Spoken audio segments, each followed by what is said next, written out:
Iran ak Arabie Saoudite mësuñu jaarootal. ah oui. Iraniens yi daawuñu aj sax màkk.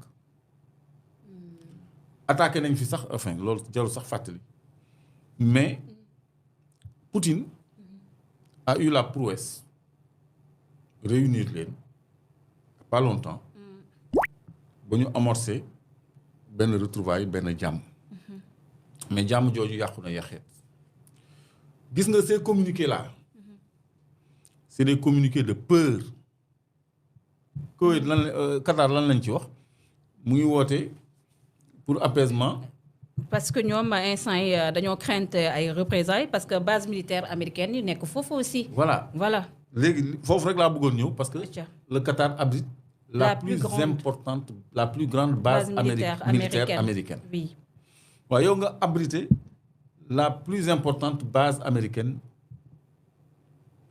ngay approvisionner les ravitailleurs en vol américains.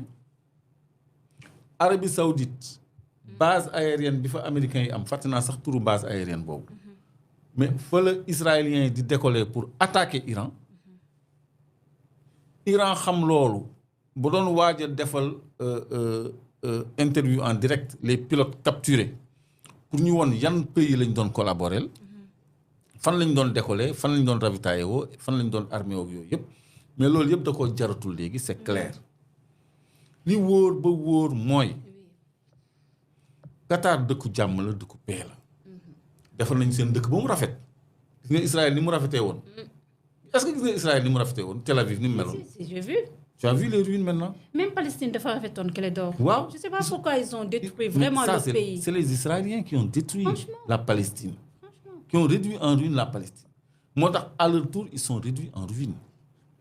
donc Qatar moom xam na ni day dal affaire bi day dal loolu waxoon nañ ko avant États-Unis di attaquer bu États-Unis attaqué wul woon sax dina am ay représailles à l'endroit de ses collabos-là. yow nga am dëkk bu mel nii. ngay dugg ci yu mel nii. nga xam ni loo am sa économie moo la ko may. sa stabilité moo la ko may. ba noppi ngay financer tous les groupes islamistes qui se battent. ça c'est pas un secret, c'est un secret de polichinelle.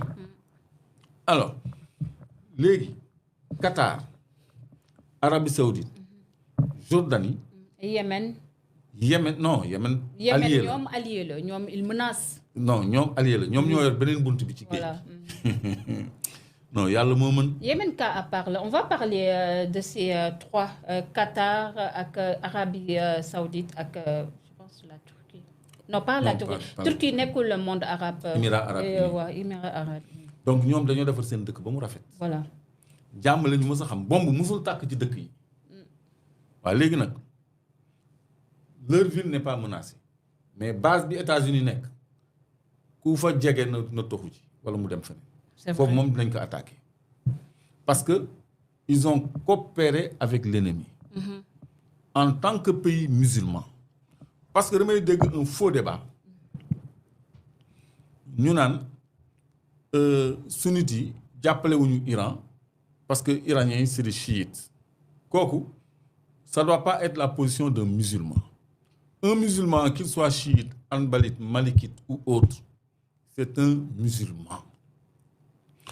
Parce que Dieu dit que votre communauté est une seule communauté. Inna hazihi ummatukum ummatan wahidan. Loolu la ñuy wax ah. Tu me confirmes wala balaa may def. non bal duma wax ay bêtises Clédor. wala mu ni la jullit yëpp.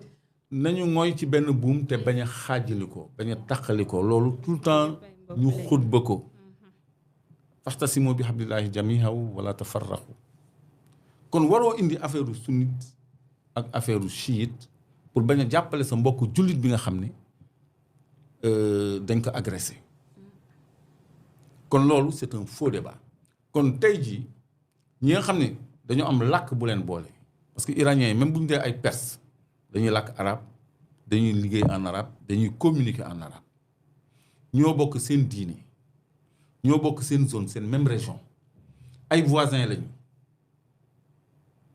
et on dit que les musulmans sont des frères loolu aussi alxuraan moo ko wax bàyyi ma continuer ci français bi daf ci teg rafetal leen diggante seen ay frères jullit yëpp ay frères lañu nañu rafetal seen digganteeg seen ay frères donc rafetal gi mooy sa frère bu nekkee ci jafe-jafe nga jàppale ko. mais Maroc moom kenn déggu ko moom. non Maroc chance am rek mooy Afrique la nekk. et je me demande même c'est une chance si c'est une chance parce que moom dafa jàppale Israël. parce que c'est vrai qu'il y a une importante communauté juive au Maroc. Même proche de la famille royale. donc ñoom jàppale nañu ci lu fës Israël.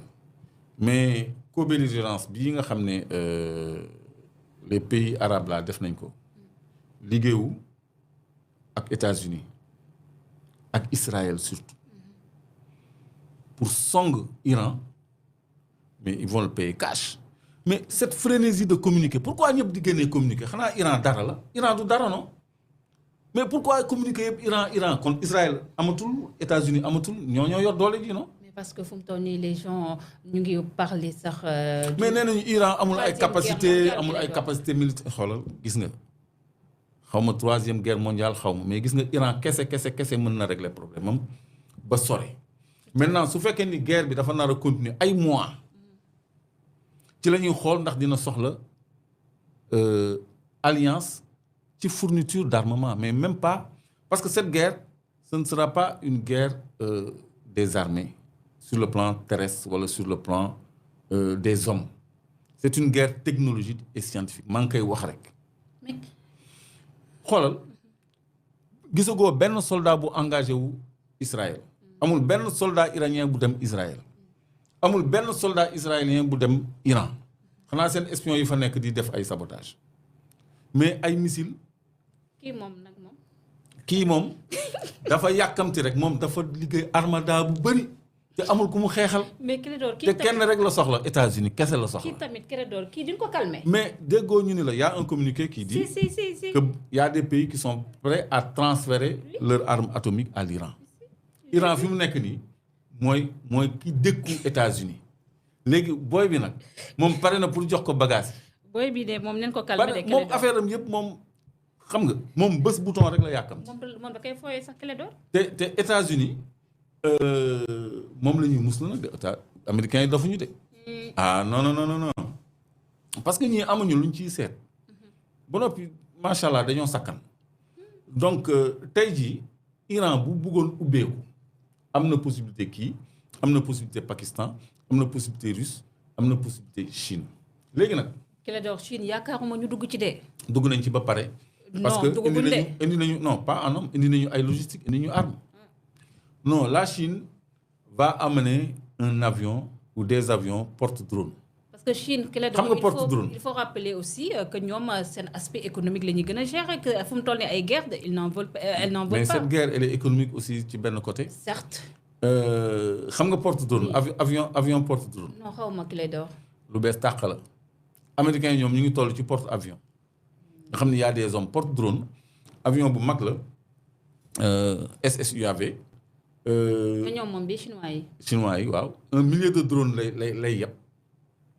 y a aucun pilote dedans lépp intelligence artificielle la fii la jamono toll c'est une guerre technologique gis nga yemb yi ñoo nar a dal ci kaw américains yeeg waaw drone yi laa tuddee yemb quoi parce que c'est des essaims yu bëri la naax lay doon te bu ci nekk dañ koy paramétrer dañ koy programmer te intelligence artificielle moo koy piloter même missile Fatah en inertie intelligence artificielle moo koy gérer ñoo intelligence artificielle mooy décider du paramétrage de vol bu fekkee ni dañ leen a cibler donc Chine indi na déjà du matériel en Iran ay avions cargo chinois ñëw nañu en Iran avant l'attaque américaine kon ñoom ñu ngi ci biir léegi cette guerre je disais elle était également économique parce que jàll nga ci rapidement ni Qatar ak Iran am na benn gisement bi gën a mag ci gaz ci monde bi boo xam ne ñoo ko séq le gisement là s'appelle le gisement Requin donc le gisement Requin c'est un fort potentiel moo ëpp gaz ci monde bi Sénégal rek la ñu gis lu xaaw a demee noonu ci Yaakaar Teranga ak Grande Tortue Ahmeyim donc mais la géologie ne connaît pas des frontières donc gisement bi dafa nekk à cheval entre le Koweït le Qatar plutôt et l'Iran léegi la partie iranienne est-ce que xam nga Israël bombardé na ko